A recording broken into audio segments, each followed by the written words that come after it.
I'm sure most of us can recall having an experience that we can't quite explain. A flickering light. A bump in the night. Your mind creates every scenario possible to explain the unexplicable. Was it the wind? The door? Perhaps it was the neighbor's cat. You don't believe in ghosts, but you're certain something just isn't right. Paranormal activity is scientifically unexplainable. It is an activity or phenomenon beyond anything we know. There are, however, many theories to explain the many documented experiences that people around the world have told for centuries.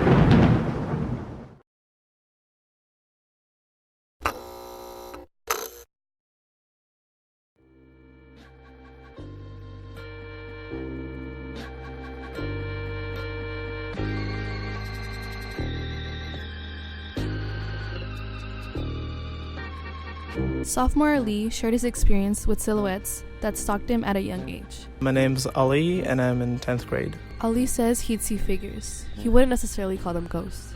Basically, at a certain place, I would see shadows, sort of like figures, but I wouldn't really call them ghosts. He was young at the time, and interestingly enough, he'd only see these figures at home. This was when I was pretty young, I'd say.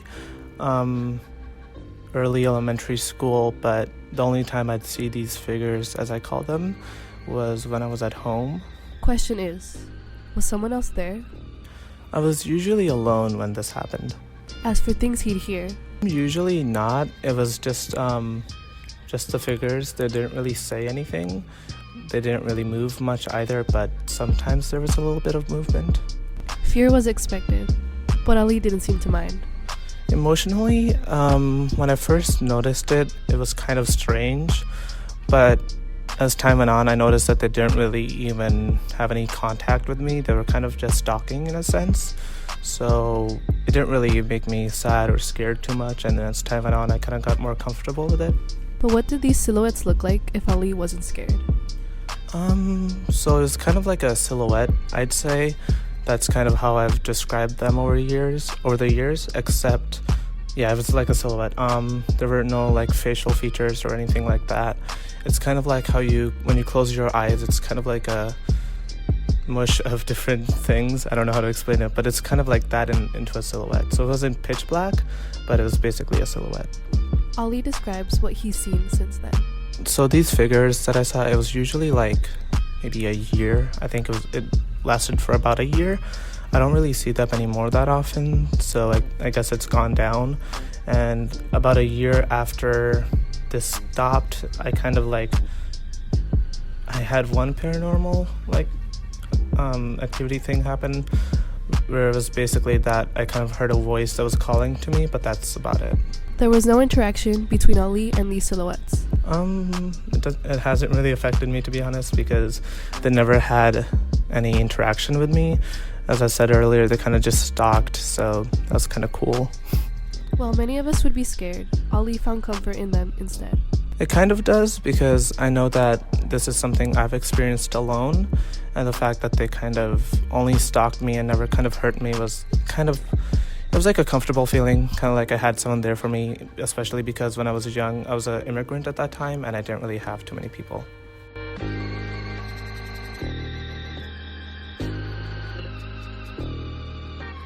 Sophomore Miguel Cruz shared his eerie temperature-dropping experience.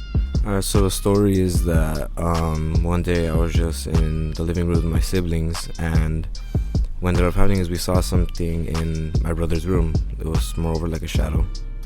We were just in our living room. We were just all watching TV. My brother, he was handling something in the kitchen. Miguel was not expecting to see an unexplainable shadow. I was with my two brothers and my older sister and my niece, who wasn't in the room with us at the moment. I didn't really experience any outside factors. It was moreover like what I saw. As for what I felt physically, I just felt like a slight temperature drop. It got cold all of a sudden. Emotionally, I didn't really feel anything. I was just kind of surprised as to what I saw. He didn't know what was going on, but he knew something was up. What we saw was like a small shadow, kind of like around the same height as my niece, who was just running around in the room. Could it have been his niece or a ghost? I experience paranormal activities every now and then, not too big to the point where I can't sleep at night, but just small and subtle. It didn't really affect me too much. As I said, it was just surprising. It didn't really hold any significance to me. It was, like I said, surprising. It was just something that I couldn't really explain or put my head around. To this day, Miguel has paranormal experiences, but he doesn't let it get to him. He made the choice not to think anything of it.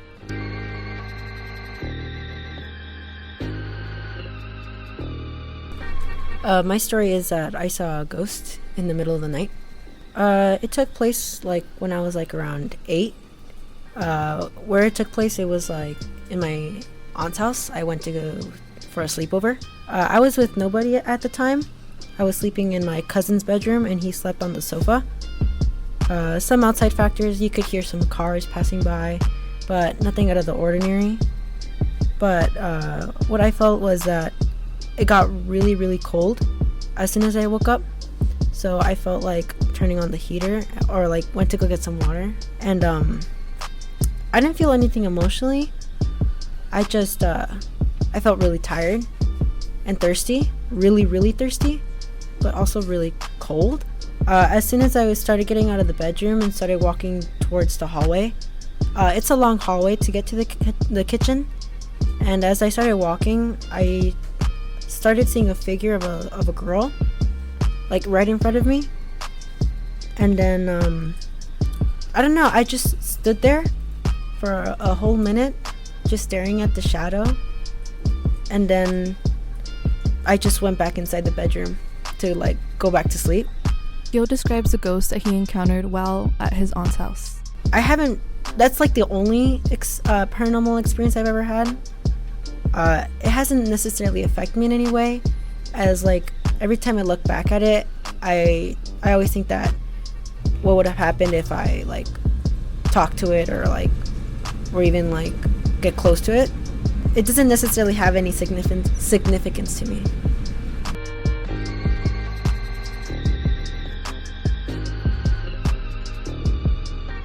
For sure.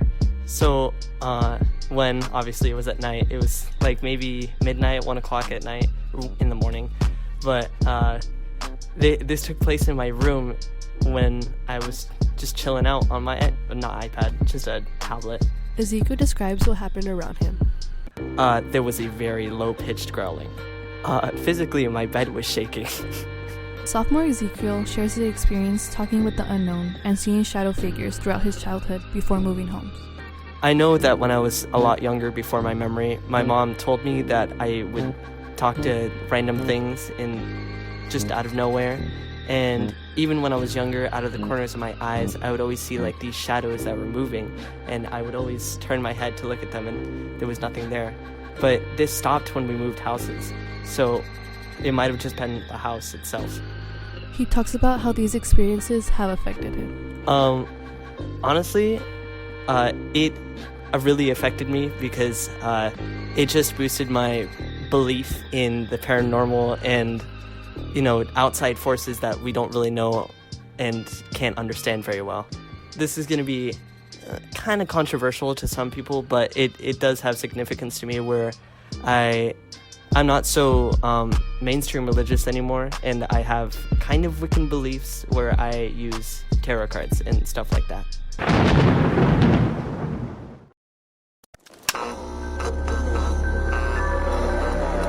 Because paranormal activities aren't defined, people often put aside their experiences. But today, these middle college students were brave enough to share their stories.